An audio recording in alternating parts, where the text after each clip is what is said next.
Olá, boa tarde. Boa tarde. Quase 3 anos de espera. Mineradoras assinam um acordo para encerrar o processo de indenização a famílias atingidas pelo rompimento da barragem da Samarco. Mas não há data para o pagamento. A fúria da natureza na Indonésia. Um vulcão entra em erupção no país devastado por um terremoto seguido de tsunami. Tocantins. A polícia procura um agente penitenciário e uma professora feitos reféns numa fuga de presos. No interior de São Paulo, um suspeito de estuprar a filha sai da cadeia e mata a menina. E os vencedores do Prêmio Nobel de Química.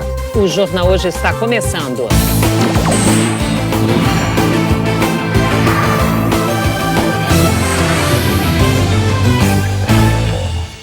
A professora e o agente penitenciário levados como reféns por fugitivos de uma prisão no Tocantins ontem à tarde continuam desaparecidos. Dos 28 presos que escaparam, 10 foram mortos. A reportagem é de Lucas Ferreira, em Araguaína.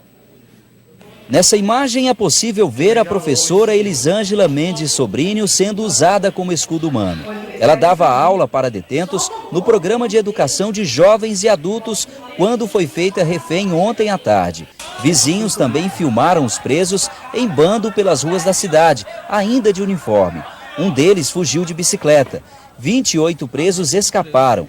Eles fizeram 6 reféns, mas 4 agentes feridos foram deixados para trás. A professora e um 5º agente, que era chefe do plantão, foram obrigados a seguir com eles. Desde ontem, as equipes de busca se concentram numa área de mata perto do presídio, onde a polícia acredita que os presos estejam com os 2 reféns. O helicóptero da Secretaria de Segurança Pública do Tocantins auxilia nas buscas. A rebelião foi aqui na Unidade Penal Barra da Grota, que fica em Araguaína, no norte do estado.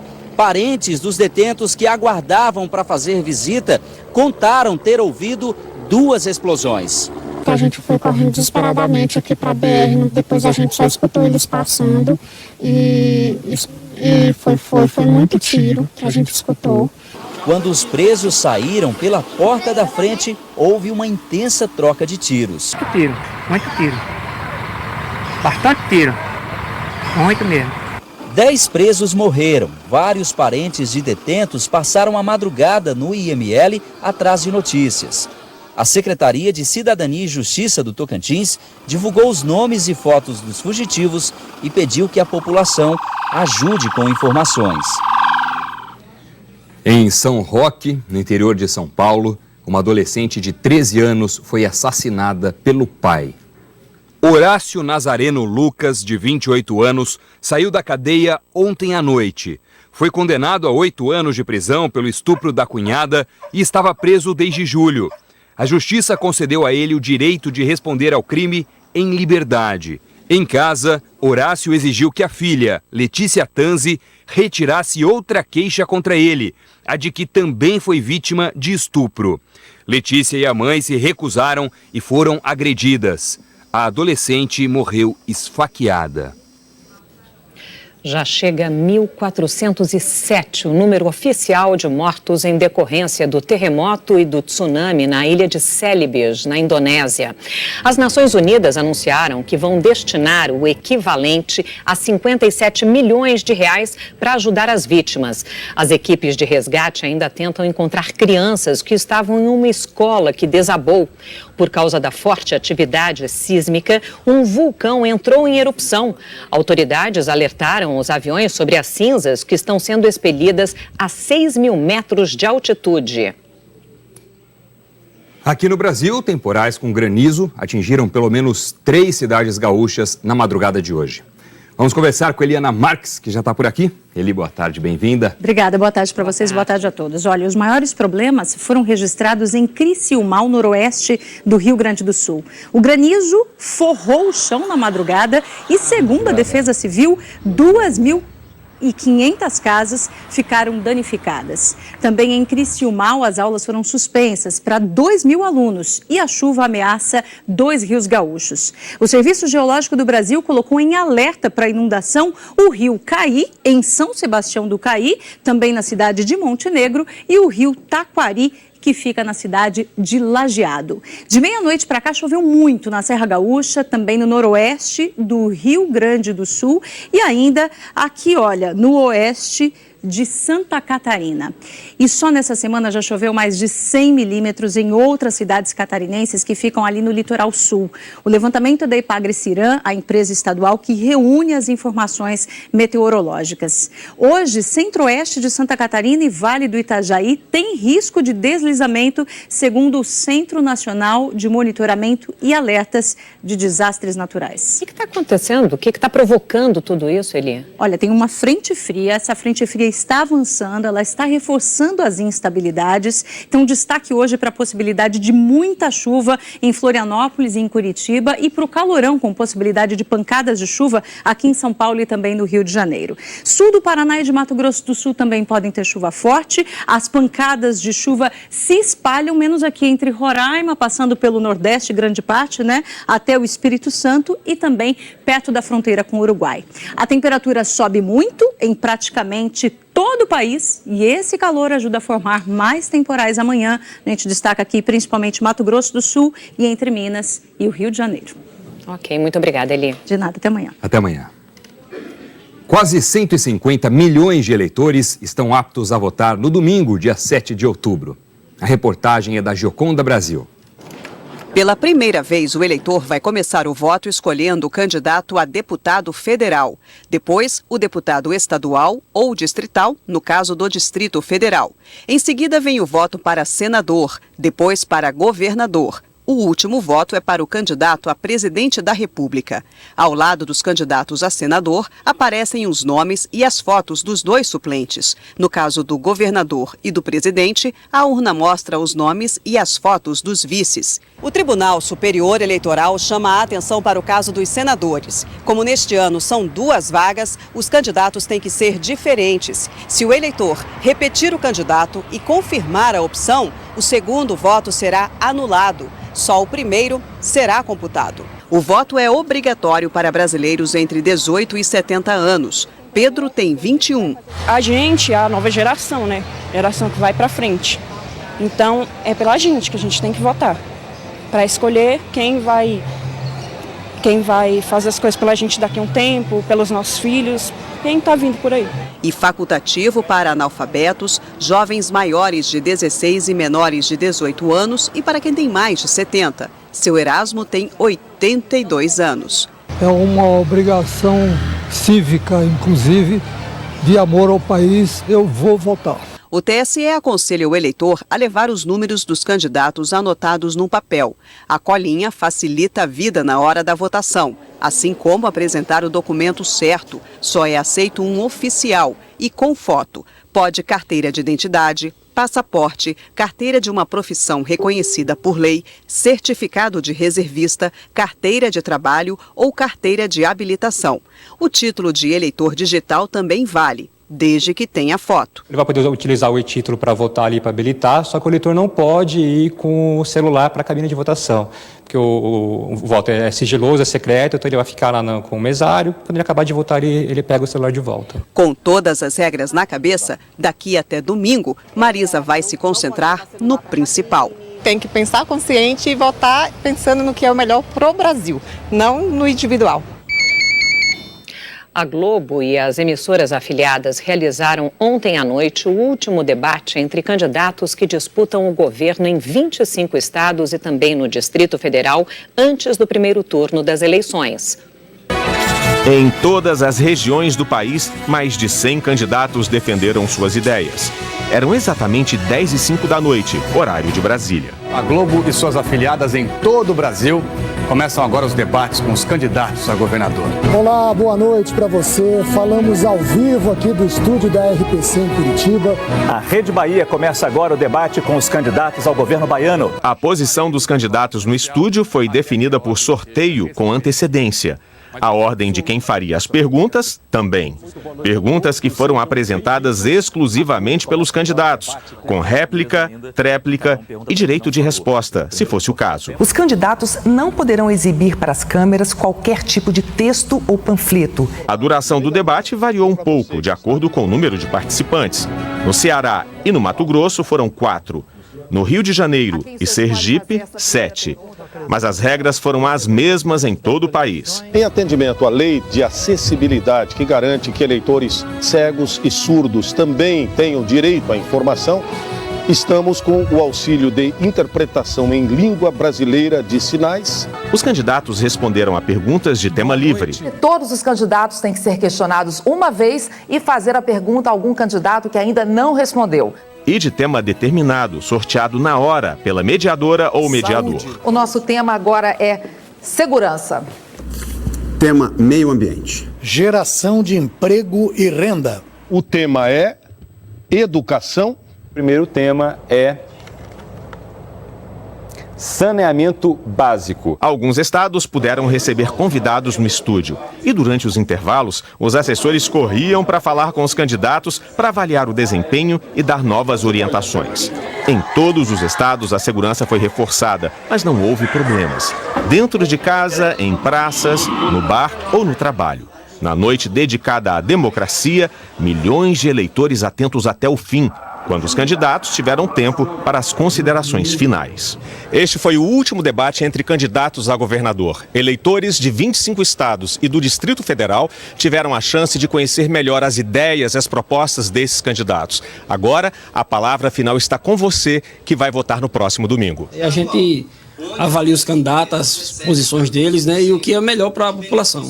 Isso é importante. A gente já sabe mais ou menos o que é, mas as propostas dos candidatos a gente vê no debate. Aí você vê se a pessoa está preparada ou não em um debate. Na verdade, não tinha candidato. Eu já vim escolher o candidato agora. Realmente, na conversa dele aí, que eu consegui ver a proposta dele e vi que realmente é o único que está falando a minha língua, né? No caso, a língua do povo.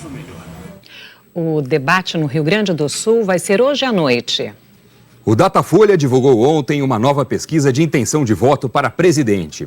O levantamento foi contratado pelo jornal Folha de São Paulo.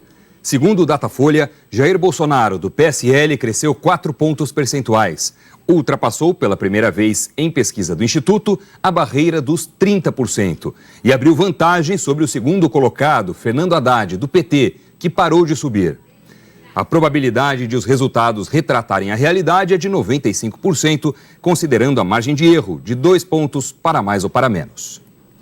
Jair Bolsonaro, do PSL, tinha 22%, oscilou para 24%, teve variação positiva para 26%, oscilou para 28%, ficou estável com 28%, agora cresceu 4 pontos e chegou a 32%. Com a margem de erro, tem de 30% a 34%.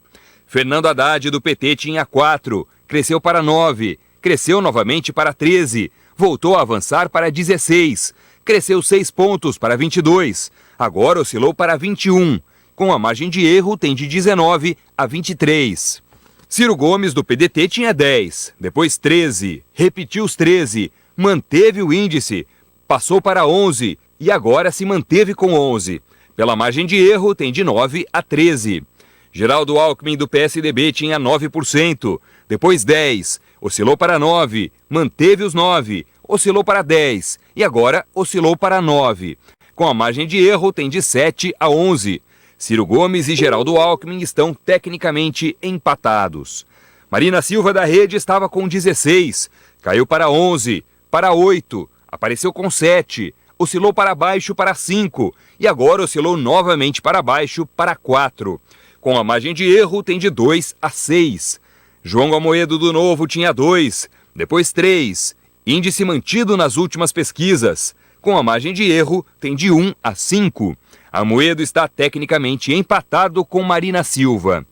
Álvaro Dias, do Podemos, tinha 4%, oscilou para 3%, número mantido mais 2 pesquisas. Depois 2% e agora 2% de novo.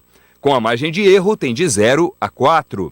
Henrique Meirelles, do MDB, tinha 2%, depois 3%, manteve os 3%, em seguida 2%, índice mantido nas últimas pesquisas. Com a margem de erro, tem de 0 a 4. Cabo Daciolo do Patriota tinha 1, depois 1, novamente 1, 0, 1 e agora 2.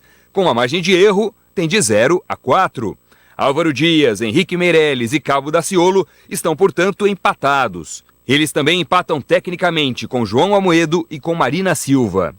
Votos brancos e nulos somavam 22%, depois 15%, 13%, 12%, 10% e agora são 8%. Os que não souberam eram 6%, depois 7%, 6%, 5%, 5% novamente e agora, de novo, 5%. Guilherme Boulos, do PSOL, Vera Lúcia, do PSTU, José Maria Emael, do Democracia Cristã e João Goulart Filho, do PPL, não pontuaram. O Datafolha voltou a pesquisar a rejeição. Os resultados somam mais de 100% porque os entrevistados podem citar mais de um nome. Bolsonaro tinha 43% de rejeição, 44%, 43%, 46%, agora 45%. Haddad, 22%, 26%, 29%, 32% e agora 41%. Marina, 29%, 30%, 32%, 28%, agora 30%. Alckmin, 24%, 25%, 24%, índice mantido nas últimas pesquisas. Ciro, 20%, 21%, 22%, 21%, agora 22%. Boulos tinha 17% de rejeição, 17% de novo, 18%, 17%, agora 15%. Meirelles, 17% nas 3 primeiras pesquisas da série, depois 16% e agora 15%. Cabo Daciolo, 19%, 18%, 19%, 17%, agora 14%.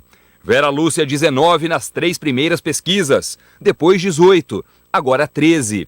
Álvaro Dias, 14%, 16%, 15%, 15% de novo, agora 13%. Emael, 18%, 17% nas 3 pesquisas seguintes, agora 12%. Amoedo, 15% nas 3 primeiras pesquisas, depois 14%, agora 12%. João Goulart Filho, 15%, 14%, 15%, 14%, agora 11%. Os que rejeitam todos ou não votariam em nenhum eram 5%, depois 4% nas 3 pesquisas seguintes e agora são 3%. Nas 4 primeiras pesquisas, 2% votariam em qualquer um ou não rejeitam nenhum. Agora, 1%. 6% não souberam, depois 5%, 5% novamente, 4% e agora 4% de novo.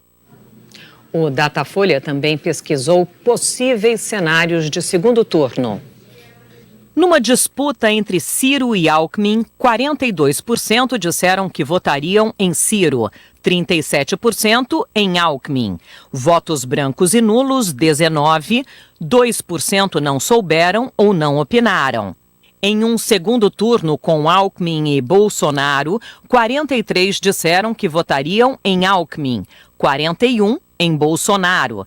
Os candidatos estão tecnicamente empatados. Votos brancos e nulos, 14%, e 2% não souberam ou não opinaram. Numa disputa entre Ciro e Bolsonaro, 46% responderam que votariam em Ciro, 42% em Bolsonaro. Os candidatos estão tecnicamente empatados no limite da margem de erro. Brancos e nulos, 10%. 2% não souberam ou preferiram não opinar. Numa disputa entre Alckmin e Haddad, 43% disseram que votariam em Alckmin e 36% em Haddad. Votos brancos e nulos, 19%. 2% não souberam ou não opinaram. Se os candidatos do segundo turno fossem Bolsonaro e Haddad, 44% disseram que votariam em Bolsonaro, 42% em Haddad. Os candidatos estão tecnicamente empatados. Brancos e nulos, 12%, e 2% não souberam ou não opinaram. Num segundo turno entre Ciro e Haddad, 46% disseram que votariam em Ciro, 32% em Haddad. 20% votariam branco ou nulo. Não souberam ou não opinaram, 2%. O Datafolha entrevistou ontem 3.240 eleitores em 225 municípios. Vamos acompanhar agora as atividades dos candidatos. Fernando Haddad, do PT, esteve de manhã em São Paulo. Fernando Haddad deu entrevista por telefone para uma rádio de Pernambuco e recebeu jornalistas. Segundo sua assessoria, à tarde ele tem gravações de campanha. O candidato do PT falou sobre política externa. Ele defendeu uma maior aproximação com países do Mercosul e com outros mercados. Os BRICS são muito importantes para o Brasil, muito importantes. China, Índia, Rússia são mercados muito importantes para o Brasil. E nós temos que aprofundar os acordos bilaterais e multilaterais com esses parceiros. O caminho da exportação é um caminho duradouro na geração de empregos. Segundo lugar, a integração do Mercosul. Não dá para manter o ritmo atual. Nós vamos ter que aprofundar o ritmo da integração. Jair Bolsonaro, do PSL, ainda não retomou as atividades de campanha nas ruas. Bolsonaro permanece se recuperando da agressão à faca de que foi vítima em Juiz de Fora, Minas Gerais, em setembro. E continua fazendo campanha pelas redes sociais. Numa das postagens de hoje, ele escreveu: "Não permitiremos que controlem a mídia e a internet e que acabem com a Lava Jato." Em outra, defendeu-se dos que o acusam de homofobia, lembrando que foi autor do projeto de lei que torna hediondo o homicídio passional cometido por homem ou mulher, decorrente de relação amorosa afetiva ou homoafetiva. Médicos que avaliaram o candidato hoje vetaram a participação dele no debate de amanhã na TV Globo. Avaliamos os exames laboratoriais dele que estão caminhando bem, mas depois da nossa avaliação clínica, nós contraindicamos participação em debates ou em qualquer atividade que pudesse cansá-lo ou obrigar a falar por mais de 10 minutos, porque recentemente ele foi submetido a 2 cirurgias de grande porte. Marina Silva, da Rede, está fazendo campanha no Rio de Janeiro. Pela manhã, a candidata foi ao centro da cidade, caminhou pelo Saara, o maior ponto de comércio popular carioca. Também falou sobre seu plano de governo numa entrevista para a rádio comunitária da região. Marina Silva disse que criar empregos será uma de suas prioridades. Recuperar empregos na construção civil, no turismo, na recuperação florestal, na produção de energia, na parte de educação. Nós vamos ampliar vagas de 2 milhões de vagas para crianças de 0 a 3 anos de idade. E vamos trabalhar para que os professores tenham seu plano de carreira com uma remuneração adequada para que a gente possa ter educação de qualidade. O candidato Geraldo Alckmin, do PSDB, não teve atividade de campanha pela manhã. Ontem, Geraldo Alckmin fez campanha em São Paulo. À tarde, o candidato do PSDB participou de um encontro com sindicalistas. Geraldo Alckmin disse que, se eleito, vai enxugar a máquina pública, reduzindo despesas, propor ajustes na reforma trabalhista e fazer mais 4 reformas para tirar o país da crise. O Brasil só sai da crise com as reformas. A primeira reforma é a política. Não podemos continuar a ter 35 partidos políticos. A segunda é a reforma tributária. Nós vivemos um manicômio tributário. É preciso simplificar a questão tributária para a gente poder avançar mais, atrair mais. A terceira é a reforma da Previdência para combater privilégio. A quarta é a reforma de Estado. Ciro Gomes, do PDT, fez campanha em São Paulo. Ciro Gomes participou de um encontro com militantes na sede do partido. O candidato disse que vai equilibrar as contas públicas, cobrando tributos dos mais ricos e diminuindo dos mais pobres. Ciro também pretende retomar o crescimento econômico e criar empregos, mantendo direitos trabalhistas. Nenhum direito a menos. Agora, nós temos que nos associar ao mundo que produz e ao mundo que trabalha e achar o caminho inteligente. E vamos fazê-lo como? Estudando as boas práticas internacionais. A China é o país que mais cresce no mundo e os salários estão crescendo na China, já passaram a média de salário do Brasil. Quando você protege os salários e a renda do povo, você cria escala, ou seja, você cria um mercado doméstico tão poderoso que os seus produtos ficam competitivos para exportar também. Vera Lúcia, do PSTU, está fazendo campanha no Rio.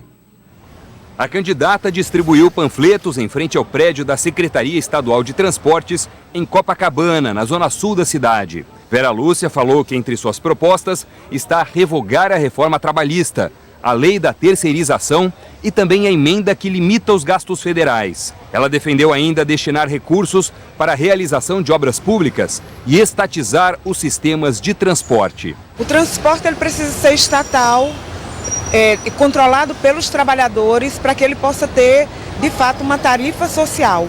E para isso é preciso também que você não pague a dívida pública, para que você possa investir no transporte público de boa qualidade. E ao mesmo tempo acabe com as indicações e acabe também com a privatização desse setor que é extremamente importante. Para isso os trabalhadores precisam estar organizados no seu local de trabalho, de estudo e de moradia e tomar para si as rédeas do destino, tanto no que diz respeito ao controle da economia como também da política. A Bolsa de Valores está operando em alta e o dólar em queda desde o início do dia. Agora há pouco, o Ibovespa subia quase 3%, com quase 84 mil pontos. O dólar estava em queda de cerca de 1,5%, sendo vendido a R$ 3,88. Analistas de mercado atribuem essa movimentação aos números da pesquisa eleitoral mais recente. A seguir, mineradoras fecham acordo em Minas Gerais. E aceitam pagar uma indenização às famílias atingidas pelo rompimento da barragem da Samarco. A gente volta já.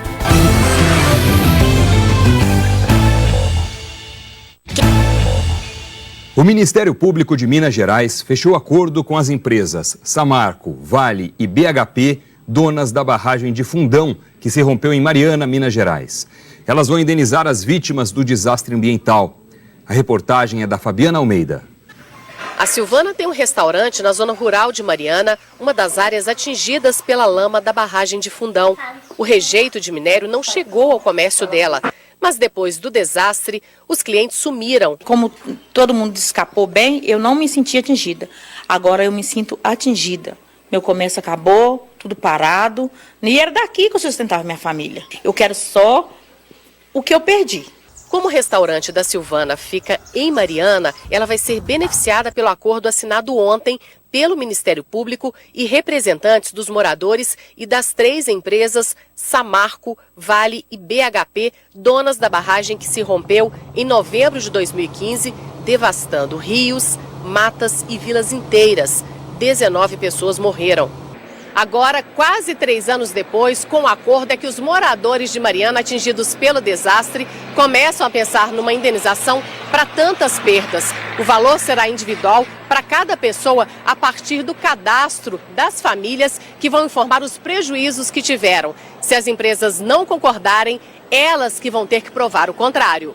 O prazo para o pagamento começa a valer quando as empresas receberem o cadastro de cada família. Em 3 meses, deverá ser apresentado um valor para negociação e em até 1 ano, o pagamento tem que ser feito. Até agora, são cerca de 3 mil pessoas cadastradas. O promotor explica que quem é de Mariana e ainda não se cadastrou ou não entrou com a ação na justiça terá até 3 anos para ser beneficiado. A pessoa pode até residir em outro local, mas se ele tinha um patrimônio aqui, negócios aqui que foram atingidos, ele tem direito à indenização. Quem foi prejudicado pelo rompimento da barragem, mas não é de Mariana, pode entrar na justiça até 5 de novembro, quando o desastre completa 3 anos e as ações cíveis podem prescrever. Segundo a Samarco, a empresa já gastou até o mês passado 4 bilhões e 400 milhões de reais com ações de compensação e reparação em cidades ao longo do Rio Doce. A refinaria Hidroalunorte anunciou hoje que vai suspender temporariamente as operações. A empresa já estava trabalhando com 50% da capacidade desde março, quando sofreu embargos das autoridades brasileiras por causa de um vazamento de resíduos. Laudos apontaram a presença de alguns tipos de metais em níveis acima do normal nos rios da região de Barcarena, no Pará. Também foram identificados 3 pontos de despejo irregular dentro da empresa. O Papa Francisco se emocionou hoje ao receber pela primeira vez bispos chineses num sínodo no Vaticano. Mais de 250 bispos do mundo todo participam do encontro que este ano é dedicado à juventude. O Vaticano tenta reconquistar os jovens desiludidos com os escândalos sexuais na Igreja Católica, no Chile, na Alemanha, nos Estados Unidos e na Austrália. Ao dar as boas-vindas aos 2 bispos da China continental, a voz de Francisco embargou. Il nostro caloroso benvenuto. A presença dos chineses foi possível graças a um acordo histórico firmado no mês passado. O Vaticano reconheceu 7 dos 60 bispos que foram nomeados pelo regime comunista chinês nas últimas décadas e que a Santa Sé se recusava a legitimar. A seguir, o Nobel de Química. Uma mulher e 2 homens dividiram o prêmio equivalente a 4 milhões de reais. A gente mostra já.